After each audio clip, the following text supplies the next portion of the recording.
मैं सबसे पहले तो एक रिएक्शन ही ले लेता हूं कि किस तरीके से इस रेट कट को देखते हैं, और चूंकि हम मार्केट पे फोकस करके चल रहे हैं। सो अनु सर, मैं अगर आपसे शुरुआत करूं, तो ये रेट कट हुआ है, डबल बूस्टर है, सरप्राइज आ गया, बहुत कुछ बातें हो गई दिन में, मार्केट में हमने कमाल की रैली भी देखी। ओवरऑल इसका आगे चलते हुए मार्केट पे किस तरीके का इम्पैक्ट आएगा? देखिए विपिन जी, एक चीज़ समझ लीजिए कि बाज़ार एक ट्रिगर की वेट कर रहा था, एक मैक्रो ट्रिगर की। वो बाज़ार को आज मिल गया और गवर्नर साहब ने एक बहुत शानदार चीज़ की। गवर्नर साहब ने कहा कि अब अगर मेरे पास इतना ही स्कोप है तो मैं सीधा इसी बार में क्यों ना उसको करूं और सीधा इसका इम्पैक्ट देखूं, क्योंकि आप जैसे कहते हैं ना, शॉक एंड ऑ, इस समय उन्होंने यूज़ किया शॉक एंड ऑ। और एक चीज़ मैं कहूँगा, ये पॉलिसी गिनी जाएगी जब इतिहास की कुछ पॉलिसीज़ आप याद करेंगे, उनमें से एक पॉलिसी ये भी गिनी जाएगी जिसमें एक साथ डबल बजूका फायर किया गया। गवर्नर साहब ने ये भी बोल दिया कि इसके बाद मेरे पास स्कोप बहुत कम बचेगा, लेकिन मार्केट को अभी वो बाद में देखेंगे। अभी मार्केट को ये लग रहा है कि कर्ज सस्ता होगा, सिस्टम में लिक्विडिटी बढ़ेगी और अब सरकार के पाले में गेंद है कि वो फिस्कल स्टेप्स पर क्या कदम लेने वाले हैं। एक चीज़ तो बहुत क्लियर है, एक कोऑर्डिनेटेड एफर्ट दिखाई दे रहा है सरकार की तरफ से, आरबीआई की तरफ से, सेबी की तरफ से, सबकी तरफ से, कि एक इकॉनमी को बूस्टर देना है, स्टॉक मार्केट को बूस्टर देना है। आई थिंक इसमें किसी को कोई डाउट नहीं होना चाहिए। और अब तक हम सिर्फ एक मिड कैप्स में रैली देख रहे थे, लेकिन इस स्टेप के बाद बैंक निफ्टी में मैसिव रैली आई और हम लगातार बात कर रहे थे इसके कि ब्रेकआउट आएगा, ब्रेकआउट आएगा। इंडिया विक्स संकेत दे रहा था, फाइनली ये ब्रेकआउट आया। मेरा ये मानना है कि आज एक नई तेज़ी की शुरुआत हुई है और अब आज के लो के स्टॉप लॉस के साथ आप सिस्टम में लॉन्ग रहिए और देखिए रैली कहाँ तक जाती है। राइट, तो बाजार में अब लॉन्ग होने का वक्त आ गया। मैं बाजार पे तो अब पूरे समय हमें बात करनी है, लेकिन ये एक एलिमेंट है, ये सरप्राइजिंग एलिमेंट है, और मैं साक्षी से सवाल पूछना चाहूंगा क्योंकि हमने आवाज एमपीसी किया, ढेर सारे इकोनॉमिस्ट हैं, उनसे बातचीत की, कोई एंटिसिपेट नहीं कर रहा था साक्षी के आधे % का रेट कट आएगा। इनफैक्ट काफी सारी दलीलें आई जब हमने कहा, पूछा भी कि क्या कोई सरप्राइज आ सकता है, कहीं आधा % आ जाए। सो काफ़ी इकोनॉमिक थ्योरीज निकली कि नहीं नहीं, जब आपका ग्रोथ ऐसा होता है और उसका इतना % होता है और आपकी महंगाई इस जगह पे होती है तो चांसेस नहीं है। लेकिन एक सरप्राइज दे दिया गवर्नर साहब ने। क्या आपके मन में कहीं था कि 50 आ सकता है? मतलब ऑन पेपर शायद आपने भी नहीं बोला होगा, लेकिन कहीं था कि हुआ इस कंडीशन में तो 50 आ जाएगा, या आपके लिए भी एक सरप्राइज ही था? नहीं, मेरे लिए भी ये बहुत बड़ा सरप्राइज था। आई थिंक आपने जैसे बोला, मोस्ट इकोनॉमिस्ट या मार्केट एनालिस्ट एक्सपेक्ट कर रहे थे कि ये 25 बेसिस पॉइंट रेट कट होगा। आरबीआई ने 50 बेसिस पॉइंट रेट कट करके, मैं मतलब अग्री करती हूँ कि ये एक शॉक एंड ऑ नेचर की पॉलिसी थी। आई थिंक आरबीआई में ये आज के रेट डिसीजन से हमें ये टेक अवे, मेरे लिए ये टेक अवे है कि शायद आरबीआई ये चाहता है कि हम फ्रंट लोड कर दें सारा monetary easing.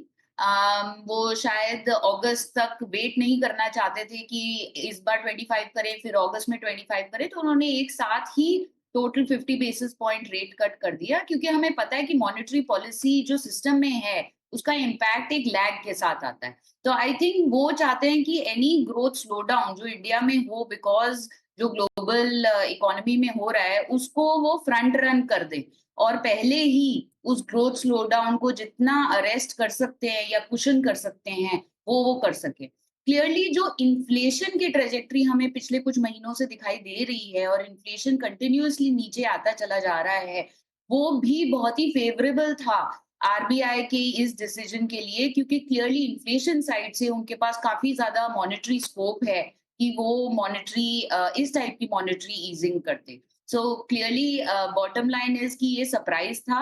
I think RBI का अब इंटेंशन है कि ये ट्रांसमिशन जो है इन पॉलिसी रेट कट्स का 100 बेसिस पॉइंट्स टोटल फरवरी से जो आरबीआई ने डिलीवर किया है वो जल्द से जल्द सिस्टम के अंदर ट्रांसमिट हो।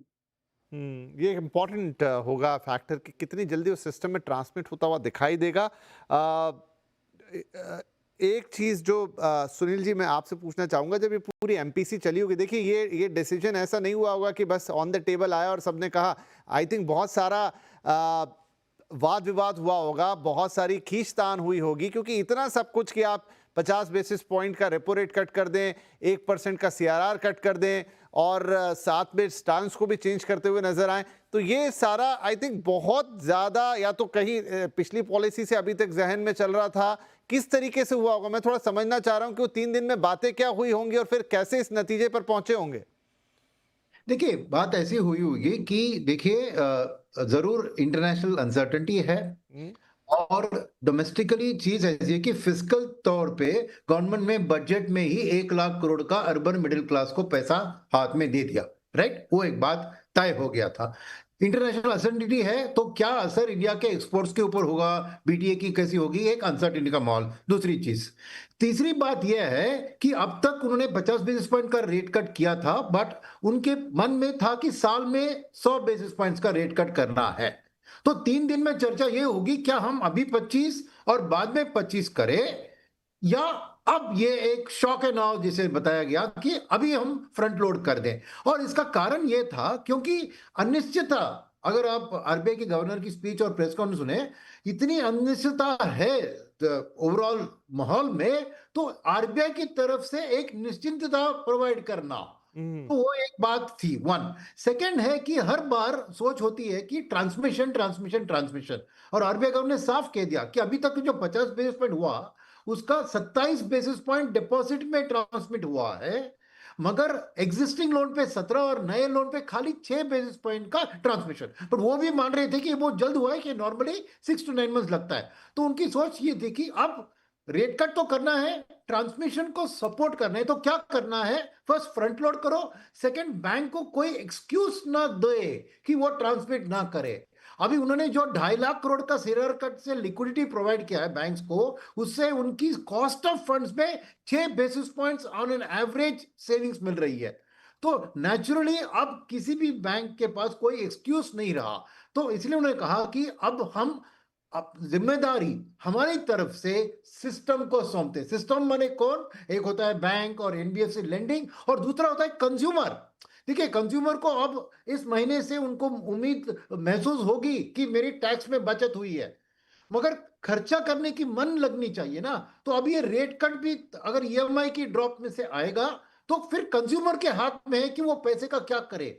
तो अल्टीमेटली अब रिस्पॉन्सिबिलिटी है एक तरफ बैंक, एनबीएफसी और इंडियन रिटेल मिडिल क्लास की जाके खर्चा करने की। तो उन्होंने कहा कि एटलीस्ट हमारी तरफ से ये निश्चिंतता को हटा दें, तो अब इकोनॉमी और मार्केट के फोर्सेस पॉइंट फिंगर्स हमसे नहीं करें और अपनी आप मेहनत करने की कोशिश करें। तो इसलिए ये क्लैरिटी बहुत अच्छी थी, और इसमें सबसे महत्वपूर्ण बात थी चेंज इन स्टांस। क्यों मैं कह रहा हूं कि अगर ये 50 बेसिस पॉइंट्स अनाउंस होता और अकोमोडेटिव स्टांस कंटिन्यू होता तो मार्केट इसको अच्छी नहीं लेती। मैं क्यों बता रहा हूं? क्योंकि सब लोग फिर डाउट करने लगेंगे कि क्या दाल में कुछ काला है, इकोनॉमी में कुछ स्लोडाउन आरबीआई को दिख रही है जो हमें पता है। इसलिए उन्होंने स्टांस चेंज जो किया उससे साफ क्लैरिटी दिलवा दिया मार्केट को कि ऐसी कोई निश्चितता हमारे मन में नहीं है कि कोई ग्रोथ में कमी, मगर हम कह रहे हैं कि इसके बाद हमारे पास कोई तोप नहीं है। हमारी एप्लीकेशन हमने सब खर्चा कर दिया, अब आपके हाथ में है। तो ये क्लैरिटी ऑफ थॉट ही सबसे इंपॉर्टेंट है, और मैं इसको 10 पॉइंट आउट 10 दे दूंगा। और अनुज जी की बात से कहूंगा कि ये हिस्टोरिक पॉलिसी है, किसी आरबीआई गवर्नर ने ऐसा बोल्ड एक स्टेप, यानी समझिए कि एमएस धोनी को पावर प्ले में उतार दिया। नहीं नहीं, बिल्कुल है तो सही। और अनुज जी भी जो कह रहे थे मार्केट पे बड़े इम्पैक्ट्स, तो वो तो अभी हम बात करने जा रहे हैं। मैं कोहली साहब के पास जाऊं उससे पहले गुलाम साहब, एक क्योंकि बहुत बड़ा इम्पैक्ट इसका रियल स्टेट पे भी, जैसे अभी सर भी कह रहे थे कि ईएमआईज तुरंत यहाँ पर अब कम होती हुई नजर आएंगी। ये मेरे लिए भी सरप्राइजिंग था आज की पॉलिसी का अनाउंसमेंट था, उस समय स्टूडियोज में था, और जब मैंने जाकर अपने डेस्कटॉप पे मेल्स देखे, आते हैं पॉलिसी के बाद धीरे धीरे रिएक्शन आने शुरू होते हैं,